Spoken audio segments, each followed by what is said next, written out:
Voter suppression is probably one of the biggest problems that we have in the nation today. Since the Voting Rights Act was gutted a few years ago, we've seen just a huge monumental shift on just everything from what IDs our community members can use, how they can prove their citizenship, to how gerrymandering works, where they completely switch up these districts in certain states. And what we've seen is that most of the states that incorporate these new laws are the states that fell under the Voting Rights Act in the first place.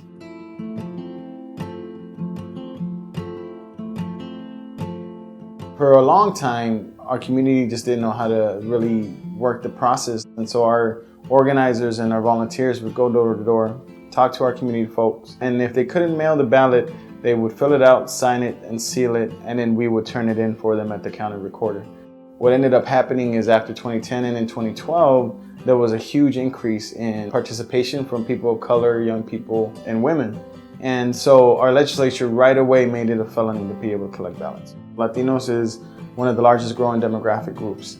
It's also the youngest demographic group in the nation. You have African American and Asian American populations growing in power and influence, and special interest groups see that as a threat. They see the fact that more people are beginning to be more active in the voting process. They're tending to vote more progressive. They're tending to vote more on community scale efforts. English as a second language is a barrier. You have senior citizens that can't drive anymore a lot and may not need a driver's license, right? Students are another thing, right? You have students that have lived here for 4 years, but because they live in a dorm, there was legislation to try and take that away this year in Arizona specifically. It's specifically designed to keep poor people and people of color from participating in civic engagement. You can do something as simple as make Election Day a national holiday or a state holiday, to where people have the day off or at least have 2 to 3 hours off from work. I know some states already do that, but how many workers actually know? The Trump administration and in collaboration with private prison industry.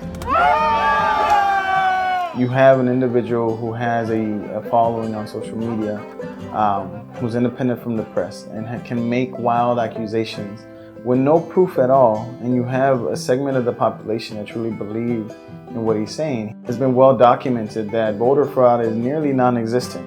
We were riding in a car from visiting grandparents in Mexico, driving back to Phoenix. We got 2 flat tires. The officer, instead of helping us when we had flat tires in the middle of nowhere, accused us of having drugs in the car and weapons. Dad said something to the officer after being frustrated for so long, being detained. He asked us, like, would you be doing this if we were white?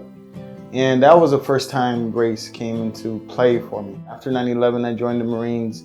I think still harping back on that feeling of being attacked. After my time in the Marines, coming back, I still felt the need to serve. At the end of the day, those people elected into office will write laws that will affect generations to come. And if we don't get involved, if we don't showcase our voice, if we don't build power amongst our communities to lead and become community leaders, then we will fall behind and our kids will suffer. They are actively organizing, using their resources against us. We need to actively organize and understand that every issue that we face, whether it's LGBTQ, whether it's people of color issues, whether it's immigration, whether it's worker rights, is all intersectional, and we have to understand that all of our communities are affected by it.